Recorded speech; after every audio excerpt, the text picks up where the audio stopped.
Obviously, the theme this evening of the Deacon's lectures is the climate change challenge. And to the extent that we believe CO2 emissions are the driver of human-induced climate change, then the way we produce and consume energy is central to our attempts to reduce CO2 emissions. In Australia, the stationary energy sector emits 290 million tonnes of CO2 every year, or 50% of Australia's CO2 emissions. The company I'm fortunate enough to lead is Origin Energy. We supply over 20% of the energy used by Australia's households, businesses and industry as both a full fuel producer and primarily gas as a fuel, an electricity generator and a retailer. We have in recent years built several thousand, in the process of building several thousand megawatts of new gas-fired generation, Australia's largest, most efficient gas-fired combined cycle power station in Queensland. We're currently building one of the largest, if not the largest, open cycle power station here in Western Victoria at a town called Mortlake.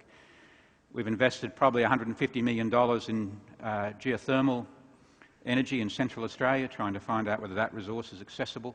Probably now spent over $100 million on photovoltaic research. We have contracted for large amounts of wind and have built wind farms in New South Wales. And we've been an active promoter of green energy, with about a third of our customers making a choice to pay more to buy what we would call a green energy product in its various forms. So we feel quite familiar with many of the issues that we need to see addressed in order to reduce the carbon intensity of our energy systems. It is generally uncontested to suggest that one of the preconditions for a growing, prosperous economy is a competitively priced and reliable supply of energy. We are fundamentally interested in ensuring that the Australian community can continue to enjoy this benefit, although clearly on an increasingly less carbon-intensive basis. And our approach to this debate is a practical approach. We're a practitioner in this business, and we make many billions of dollars of investment decisions involved in this industry and in the energy supply chain. So for us, these are very real and near issues.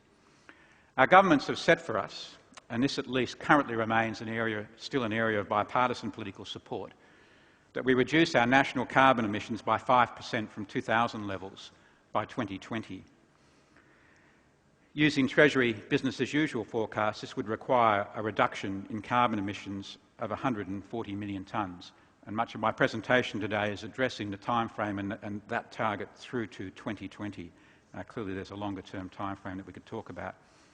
The stationary generation sector, in which we participate, sector's share of this task is 60 million tonnes of carbon emissions, and we presume that we would probably, that is we in the energy sector presume that we would probably need to achieve more than our sector's share of this target, given the challenges we believe other sectors will face in meeting their share. So for example, the agricultural sector may well be challenged in meeting its share of that target by 2020. Our interest in the climate change challenge is, as I said, therefore a practical one, and resolves almost entirely around the question, what fuel does society want us to use? The answer to this question is in turn driven by quite a complex interplay of economic, technical and public policy issues. My objective in this speech is to offer a view on some of these issues and the extent to which public policy is moving us towards or away from the emissions reductions targets that have been set. Now, to do that, some description of the stationary energy sector just to sort of scope out the challenge. Installed generation capacity in Australia is approximately 50,000 megawatts, generating approximately 230,000 gigawatt hours of electricity each year. The average emissions intensity is about 1 tonne of carbon per megawatt of electricity generated. The primary fuels that we currently use for this generation is 24% from brown coal, clearly here in Victoria, black coal, primarily New South Wales and Queensland, 57%, natural gas 30%, and renewables, which is mainly what we all think of as old hydro, the Snowy scheme, largely 6%. So 6% from renewables, largely the Snowy. The carbon intensity of our older brown coal-fired power stations is around 1.4 tonnes of CO2 equivalent per megawatt hour, black coal 0.9 tonnes, natural gas combined cycle power stations about 0.4 tonnes of CO2 equivalent, so much less than a third of the older brown coal stations here in Victoria. Our oldest large brown, that is the country's oldest of the large brown coal-fuelled power stations, Hazelwood, emits approximately 16 million tonnes of CO2 per annum, and that is approximately 3% of Australia's current CO2 emissions. So you can see that quite a bit of the debate in our sector does evolve around the future of these large brown coal-fired power stations. Given these figures, it should therefore be no surprise why we see the performance of this sector as central to the climate change challenge.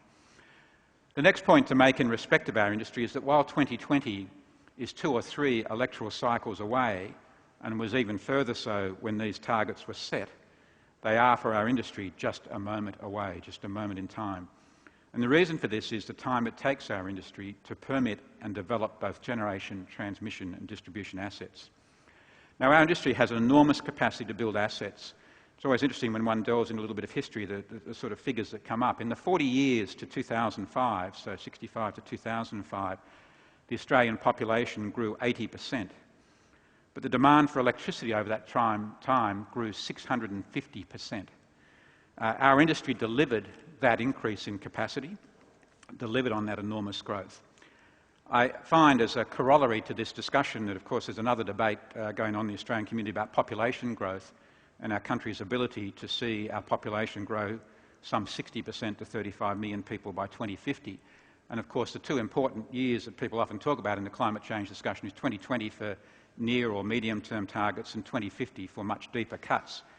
Clearly there's also a debate evolving around our capacity to, for our population, not our capacity, but if we have that population growth, our capacity to meet that growth. Certainly the energy industry can do that given sufficient lead times, but it does take a long time to build and deploy assets in our business. I don't plan to talk to this issue, and I know other speakers will during the course of this series, but it is important when you reflect over that prior 40 years that 650% growth reflected a period of time when Australia went not just through a period of great industrialisation, but substantial increase in wealth. And again, unquestionably increased energy consumption is correlated with growth in GDP and growth in wealth and personal income. And that is a growth trajectory that much of the developing world has yet to go through. And I'm sure other speakers will address that during the course of this lecture series. So if we shorten the time frame to 2020, much of my comments are about between now and 2020. The national electricity market's projected growth in demand for electricity is approximately 1.5% a year for energy and 2.5% for capacity, or about 1,200 megawatts per year of new capacity needing to be built between now and 2020. The distinction between energy and capacity is how much we use through the year. Every time we turn our light switches on, how does that add up? What's all your bills add up to, for example, in terms of energy consumption? But of course, as an industry, we have to deploy sufficient capacity to meet that energy requirement on generally the hottest day of the year, or generally actually the third hottest day of the year, periods when we have sustained heat waves. And we're an industry which deploys capital to meet a demand which generally arises less than 1% of the time. So that's why capacity is a different concept from energy in our industry, and we have to build the capacity to meet the market's requirements for energy under the period of greatest demand. And I can tell you from many years of experience, society has a very low tolerance for that energy not being there when it needs it. Now, the two big levers available for us to pull in Australia to reduce the CO2 intensity of power generation is firstly what happens to the existing fleet of installed generation, the 50,000 megawatts or thereabout that's installed, and what fuels and technologies do we use for the new capacity required to meet growing demand for energy.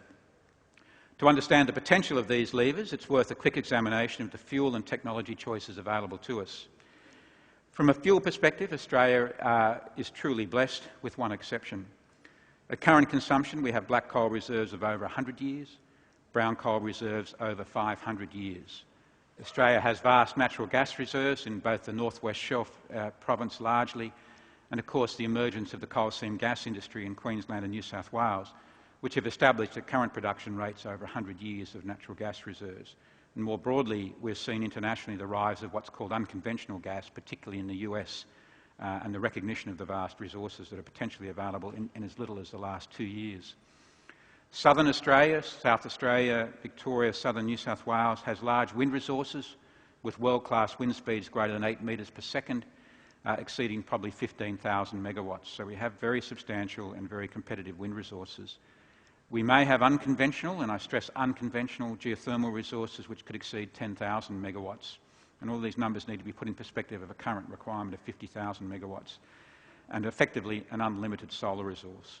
We also, of course, have some of the world's largest resources of uranium, for those that are interested in nuclear power. And of course, the one resource that we lack is water. And it's generally considered that Australia's hydroelectric potential is generally fully exploited. Clearly, some countries have substantial hydro potential, which of course is a renewable form of energy. So while Australia's fuel resources are large and indigenous, that is, they're here in Australia, we draw our technology for power generation from overseas. Australia is not a country that generally invents or generally regarded to invent technology for power generation, so we draw that technology from overseas. In respect of our technology choices, the important point to make in respect to targets for 2020 is that we can really only choose to deploy currently available proven technologies, primarily because of the time it takes to develop, permit and build projects. So again, to have a quick run through, as we look at the available technologies, we can make the following observations. Coal and gas technologies are mature technologies, widely accessible, and whilst there are still gains in efficiency to be made in those technologies, they're probably single-digit % gains as distinct to step changes in the efficiency of those current forms of technology. To permit and build a new greenfield coal-fired power station historically has taken 5 to 7 years. Now I'd suspect it would take longer because I think it would be considered far more environmentally contentious to do so. A new combined cycle gas turbine, so for base load power from gas, a combined cycle gas turbine would take 4 to 5 years at best to permit and build. The Darling Downs power station, from our initial permitting to completion, will take probably 6 or 7 years. So it gives you an idea of the lead times taken to conceive, site, develop, permit and then ultimately build these large baseload energy projects. A nuclear power station in countries where nuclear power is already used, in other words, society has chosen to use nuclear power in Europe, in some countries in Europe, not all of Europe, some countries in Europe and the US, it would probably take at least 10 years to permit and build a nuclear power station. And the latest generation of reactors, of which prototypes, projects have been built in France and Finland, it's quite possible that that cycle will take much longer than 10 years from the initial project conception through to completion, with the latest round of nuclear plants incurring substantial delays, both in terms of construction and increases in cost. So nuclear in particular in a country where it's already accepted is a substantial challenge. We do not believe that nuclear power fits in for those reasons to the solution, certainly by 2020 and probably not even by 2030. Wind is a mature technology, and again by mature we mean turbine technology, blade technology, still probably got some scale advantages to come, but again probably not step change. The size of units deployed will probably continue to grow, and we're seeing larger and larger units, that is in terms of capacity per tower, offshore increase. Onshore typically in the sort of 2 to 4 megawatt range per tower. At the moment, again, historically it's taken 3 to 4 years to permit and build wind projects, but I can assure you for those of us involved in doing so, they are becoming increasingly contentious for the community because the scale of projects needing to be deployed to meet the renewable energy targets, which I'll talk more about in a little while, is requiring larger and larger projects to be developed. And I'm quite sure that during the permitting process of these projects, for any given size of project one seeks to permit, a certain amount of that capacity or size will be lost to the permitting process. So it is a big challenge for us to rapidly deploy wind, but again the technology is available and mature.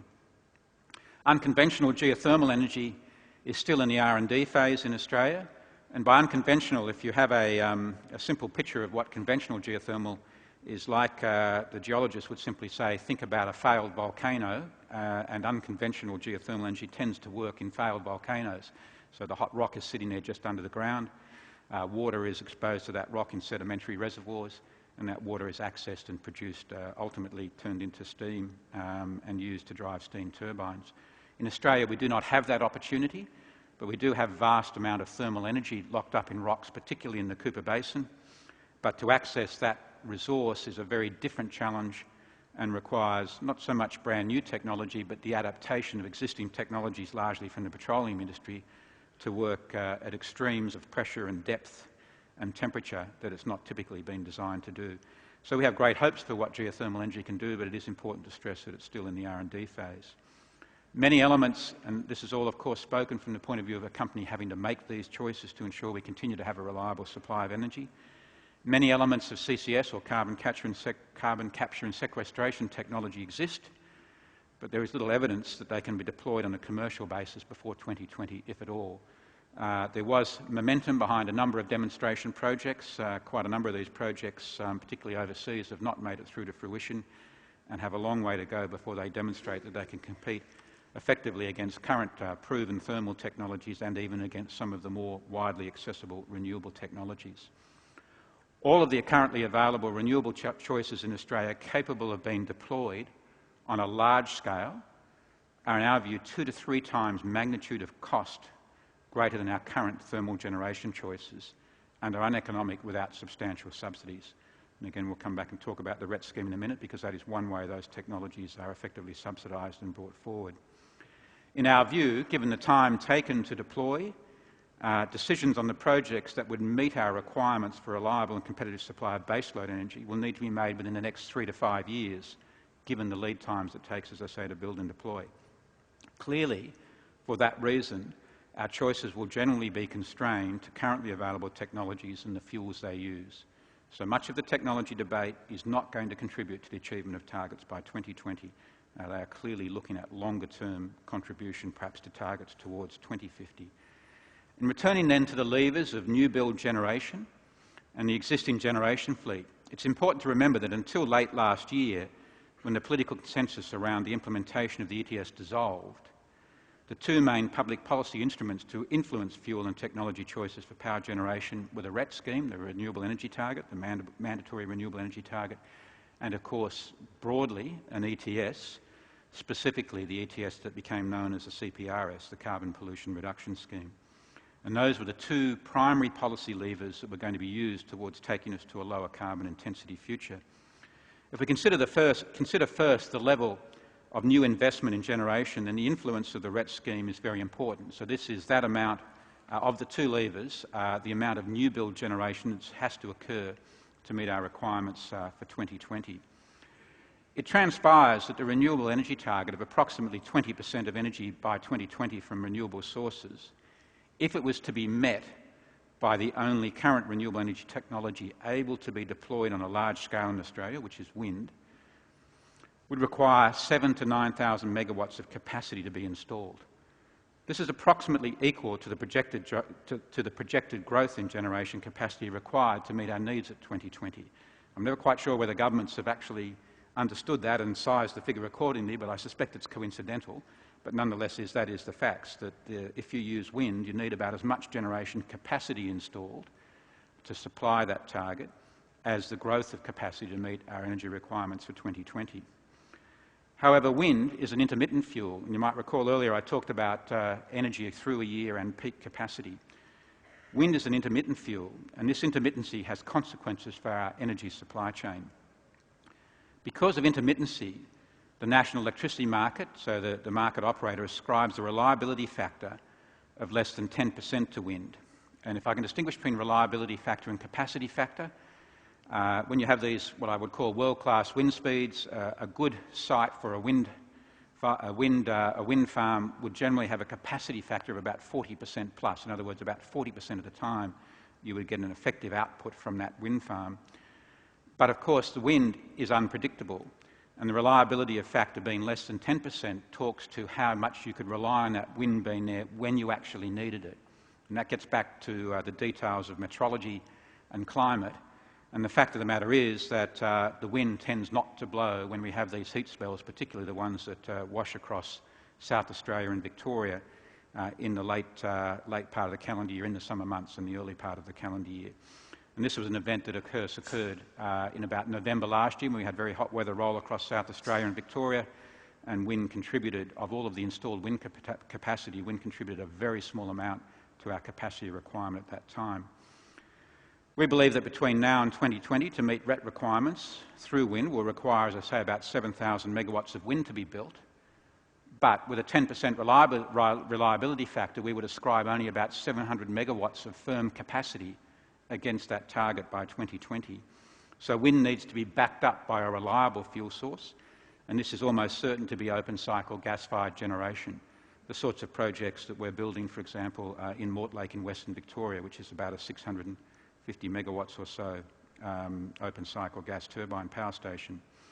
So in fact, it turns out that to meet that 7,000 megawatts of new demand, we need to install about 13,000 megawatts of capacity to do that because of that intermittency of wind. And clearly that introduces an additional cost to the system not factored into the actual cost of wind generation. In addition, our transmission systems particularly are ultimately constrained as to the amount of intermittent generation they can accept. As a rule of thumb, perhaps 20% of energy can come from intermittent sources like wind before you have to make substantial changes to the transmission system, and I believe in South Australia there's already in excess of that amount on the system in South Australia. Gas transmission systems and storage systems will also need to be augmented to provide increased gas supply for peaking generation to firm that intermittent wind capacity up. We would estimate that in Victoria as much as 500 terajoules a day, that's a very exotic number, but about 500 terajoules a day of extra capacity would need to be built in our gas transmission and storage systems to have the gas there to run the peaking power plants when they're needed. But they will probably only need to run less than 5% of the time. So a lot of investment has to be recovered across a very small number of running hours. Large amounts of intermittent must-run generation will result in periods of negative pricing. We have already seen, and this might sound like a strange phenomenon because as consumers you've never seen this on your power bill, but we've already seen prices as low as minus $100, that is minus $100 per megawatt hour in South Australia overnight. Because of course overnight demand is low, generation is still being dispatched, the wind is blowing. Wind is what we call must-run because it has a zero marginal cost, so it will always run, and coal-fired power stations will actually pay to stay on the system because they can't shut these stations down. They're not designed to be operated on an on and off basis. Now that in itself you could say is a good outcome because the lower carbon intensity fuels are meeting our power requirements, but of course what it means is once we lock in the nature of those aspects into the nature of our electricity supply systems, they'll be locked in for a generation. They'll be locked in for that life cycle of assets. And it will make it very difficult to build other forms of baseload assets if we get this, this effect in our system. And for those of you, for example, who have a preference for nuclear power, in our view it will make it very difficult to fit nuclear power into the system because we will see basically nuclear power stations need the same price 24 hours a day. They're not designed to be turned on or turned off. They're designed to run all the time and receive the average price all the time, but that's not the way our markets work, and it's not the way they will work as we bring more and more renewable generation into the system. It is fair to say that the consequence of that analysis is that by far the preferred outcome is baseload renewables, and one of the reasons that companies like ours spend substantial amounts of money on trying to see whether we can make geothermal energy work is because it would be a baseload source of renewable energy, and we could run it to meet the actual demand for energy, much more to match the demand for energy because we can choose when to run it and not to run it. And that would be a more effective solution if we can make it work. But my view is we're probably still at least 3 to 5 years away from knowing whether we can make geothermal energy work on a large scale in Australia. In the absence of carbon policies, emissions from electricity generation are projected to grow 45%. So what we call a business as usual, no intervention, grow about 45%. The RET scheme, the renewable energy target, will reduce this growth to 28%. So the mandatory renewable scheme, to the extent that it's fully satisfied, and it is a sort of small point worth making that the way that renewable energy scheme works is of course by way of a penalty payment if one does not acquire the appropriate amount of renewable energy. It is quite conceivable that if the cost of providing that renewable energy exceeds that penalty payment, then of course the rational economic decision is to pay the penalty, and we don't necessarily then see the renewable energy, the investments in renewable energy occur, but that's a sort of corollary of the design of the scheme. So the RET scheme will reduce this growth in carbon emissions, all other things being equal, to 28% growth. And bearing in mind we're trying to be at 2000 levels or 5% below 2000 levels, there's clearly still a very big gap to be closed and a substantial challenge to achieve the balance of this emissions reduction, which must therefore come effectively from the existing fleet of generation. So we've talked about how effectively the renewable energy target means that the bulk of our new investment in generation for the next 10 years will be in renewable energy, backed up by open cycle gas. That barely gets us halfway towards the energy sector's part of the challenge. And if one holds the view that the energy sector is that area which potentially has the greatest potential to cut emissions at lower cost, then the challenge will be even greater than that. So in the energy sector, the main driver of further emissions reduction, because we have to influence the existing fleet, has to be a price on carbon, that is an ETS. The deferred implementation of an ETS until at least 2013 has a number of consequences. There is now no signal to drive fuel substitution in or the early retirement of the existing fleet. And it's impossible to meet the target we've set for ourselves without fuel substitution in the existing fleet or the retirement of some of that existing fleet of power stations. A deferral beyond 2013 is getting too late to influence investment in generation that's deployable by 2020. So because of the lead time taken to build assets in this sector, if we're not making those decisions by 2013, 14, 15, it's too late. We won't have the capacity we need for 2020. So if in fact we don't have an ETS by 2013 or confidence we will have one, and even if we do much beyond that, it will probably be too late to influence a lot of the build decisions we've got to make, as I say, in those next 3 to 5 years. Furthermore, if uncertainty in the implementation of a carbon price persists, then renewables will become more expensive because electricity prices will not support the higher terminal values currently ascribed to these projects. And it's important to understand that in the costing of renewable projects, there has to date been a presumption that that other policy lever of an ETS would be there, and the consequence of that lever would be that by the end of the renewable energy target period of 2030, we'd have seen an equilibration, if you like, or a convergence of prices from renewable energies and from our traditional thermal fuels.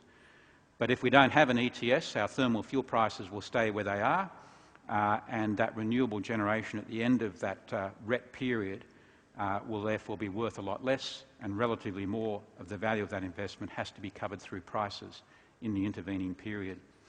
So there really is some significant effects if the ETS in fact was abandoned as an instrument of policy. In respect to the first 2 points, we believe a relatively low carbon price in the range of $20 to $40 per tonne would have driven substantial gas for coal substitution in the existing fleet.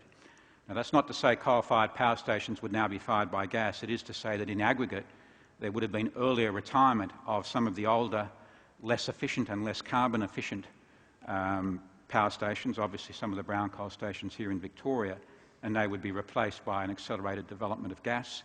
And if you think about the lead times that we need to do that, at best it would be 2016, 2017, even if we began that task today, that you'd be able to undertake that change. So time in our industry is a critical driver.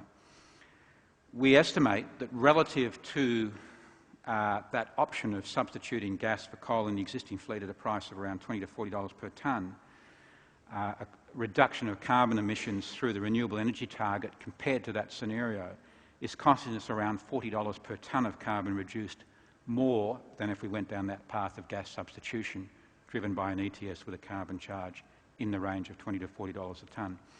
So that renewable energy target in its pure form is, in our view, costing us substantially more as a means for reducing carbon than could have otherwise been the case. And for that reason, I've always found it curious that we've been relatively uncritical in adopting higher cost policies, for example, like the RET and solar feed-in tariffs, than policies whose fundamental design intent was to reduce carbon at the lowest possible cost, which was the policy objective of an ETS.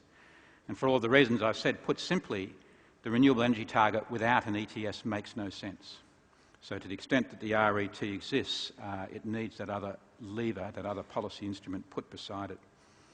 The other consequence of our current difficulty in establishing a price on carbon has been a proliferation of schemes designed to reduce carbon emissions across the supply chain, and increasingly at the point of consumption rather than production. So in the absence of our ability to progress, particularly in ETS, not surprisingly, our policymakers and our politicians find doing nothing unacceptable, and of course they have to do something. That something was measured in 2008. The Wilkins Review identified over 200 state-based and 60 federal-based schemes, all designed to reduce carbon in some way, shape or form. And I can assure you that they still continue to breed at a great rate. And for companies like ours, tracking and complying with all of these targets involves a very significant burden. We, for example, at the moment we trade electricity, and that's an extensive operation in our business, but we trade over 6 different economic instruments for carbon. And there's an intention to add substantially to the portfolio of carbon instruments that need to be traded. Now, many of these initiatives are well-intentioned, but in our opinion poorly understood in terms of the cost of those initiatives or the likelihood of achieving their desired effects. There is a reliance, for example, on energy efficiency making a significant contribution to meeting our 2020 targets. Now, we need to make clear that we think improving energy efficiency is an important and worthy objective, but it is unlikely to deliver the aggregate reduction in carbon emissions expected of it. When we look over the last 10 years, we've seen large gains in appliance efficiency. Approximately 30% efficiency improvement for refrigerators, 20% for washing machines, obviously substantial improvements for air conditioning. When we examine our own billing data, the 2001, 2005 and 2009 years were within 1 degree difference in maximum minimum temperature ranges. And so effectively you can use those data points because they're not influenced by different weather to look at whether we can see evidence that that improved efficiency that we know is happening in appliances is changing the aggregate consumption. And it is very difficult to see any evidence in the data that supports any material change in average household energy consumption. Peak demand continues to grow throughout Australia, not surprisingly because we're putting more and more air conditioning in. And whilst there is some evidence that in the shoulders and off-peak periods there is less electricity demand per household, we know that a fair bit of that's migrated to gas for gas hot water and some of it, of course, to solar hot water. But the impact is still very small and hard to see in the data. So over 10 years, where we have seen substantial improvements in appliance efficiency, we're still not seeing much change in the aggregate demand for energy at a household level. Whilst penetration, and the reason really stems from how we use energy, so whilst penetration of albeit more efficient appliances for cooling, dishwashing and clothes drying continue to grow, and when we say continue to grow, it's an interesting, when one looks at the data, air conditioning has about a 40% appliance penetration, dishwashers similarly, and clothes drying similarly. Not surprisingly, in households we have basically 100% penetration of hot water, for example, and cooking. It is interesting that whilst it's right at the margin, more Australian households have television sets than they do clothes washing machines. So I don't know what that says about our habits, but when you look at the data, that's the facts of the matter. So whilst we've got sectors of appliance or household usage that are under-penetrated, we will continue to see growth in average household consumption, notwithstanding that appliance efficiencies have been improved. And of course, the classic example of that trend today is what we see happening in TVs. I could ask for a quick show of hands as to how many in the audience have flat-screen TVs in their home. You can see that there's quite a few already, and I suspect that a great number of you that don't intend to buy one in the near term. But it's not that long ago that houses might have had, albeit inefficient, 1 or 2 older TVs. Increasingly, they'll have 2, 3 or 4 flat-screen TVs, for example. So whilst appliance efficiency is improving, it's a worthy and important goal. In our view, it will not produce in aggregate reductions and contribute to achievement of our carbon emissions targeted reductions by 2020. This is backed up, by the way, and when I say backed up, it should not be a surprise to us. There's a substantial amount of work now done in the School of Behavioural Economics that makes a point that I suspect we all know to be true, and that is that we like to spend our own surpluses. So whilst at the end of the day we are being presented with appliances that are far more efficient and can reduce to a reduction in the price or the total bill for energy, we of course like to consume that benefit, and as we just evidenced, we almost invariably consume that in more screens, more computers and more appliances in our home. So that's why in part we don't think efficiency will make a contribution to the aggregate reduction target, albeit energy efficiency remains an important tool in the toolkit. Another example we should examine is policies and initiatives around technologies that are commonly grouped under the banner of smart grids, including as a subset smart metering. And again, developments in this area are also an important and worthy objective. There are some very important technologies that are available to us. However, these technologies have different economic and environmental effects depending on the objective being pursued. Many of these technologies, that in broad terms are smart grid technologies, are designed to allow consumers to shift demand by introducing price signals and creating better integration of supply and demand. Consequently, they could lead to a reduction in generation, transmission and distribution investment that provides benefits that support the cost of adopting these new technologies. In other words, by using these technologies we can reduce the amount of investment in meeting the peak demand for energy, which drives investment in our industry, because we can shift the peaks by giving consumers more information.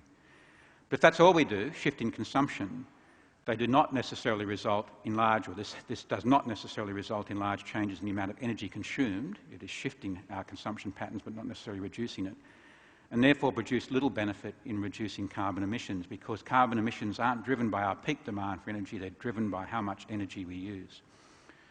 To the extent that these technologies are promoted to consumers as a basis for reducing their energy consumption rather than shifting it, and therefore saving money, then they will have that proportional effect on reducing carbon emissions, but of course at a cost. So if we do use that increased access to information to actually reduce our emissions, then of course reduce our use of energy, then that will of course have the same proportional effect on emissions. But to the extent that the investment in these technologies is promoted to us as consumers as worth doing because we will save money, because we will lose less energy, it's not necessarily as it seems on the surface. And this is because the cost of energy that we pay, so what we pay as consumers on our bill, is approximately 50% comprised of transmission and distribution costs, so the wires and poles that are in place to supply the energy to our households.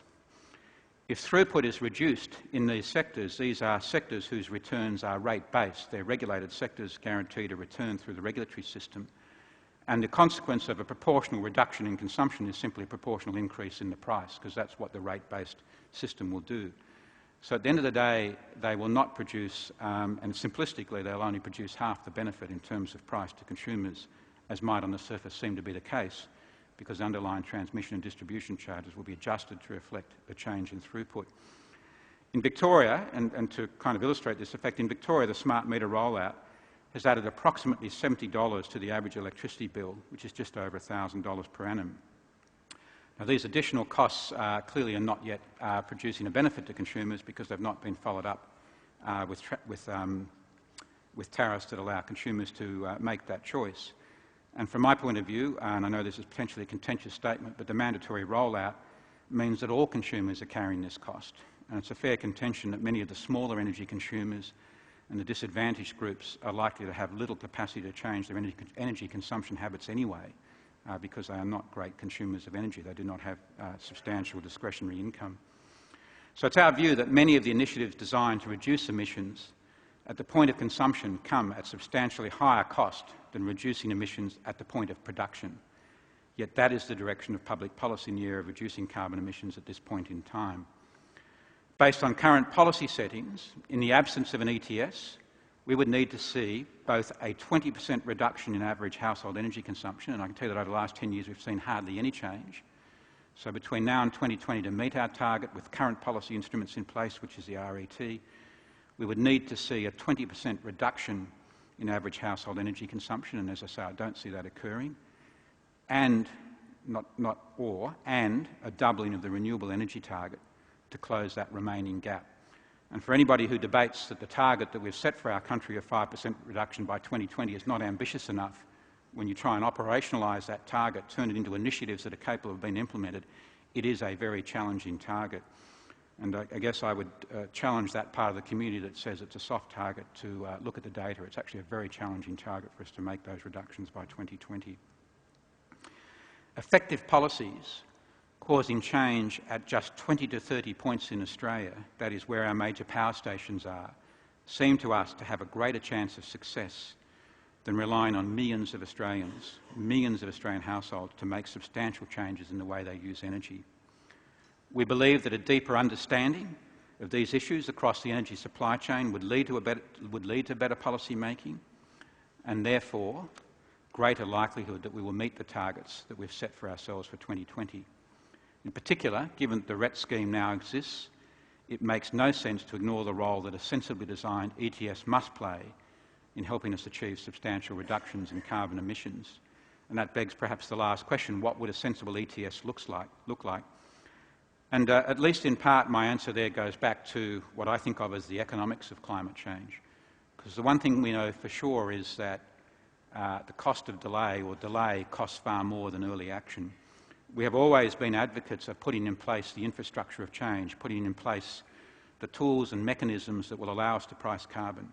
In our industry, because we make decisions with 20, 30 and 40-year economic lives, the implementation of schemes that may have little economic effect but are clear in their design intent sooner is in fact very powerful, because it will substantially change the mix and the decisions and choices we make and the investments we make. But in the absence of a commitment to those changes, we have no guidance. They will not influence our decisions, and we will do what investors normally do in these situations and make the least risky decision we can. We will not run out of energy. We will not have a less reliable system of energy. You will all have the power you need when you want it, but it will be the consequence of the current policy environment, and it will be the consequence of those decisions that risk least capital. And that will not necessarily be the right basis for long-term investment in power generation. So, ladies and gentlemen, in summary, I would say that our ability to meet the targets that we still have, as I say, bipartisan political support for 5% reduction on 2000 levels by 2020 is achievable, but we are actually running out of time simply because of the time it takes to make decisions and implement them in our industry. And we will be best served if we do have those two policy levers in place, the RET and an effective ETS, and the sooner the better. Thank you very much.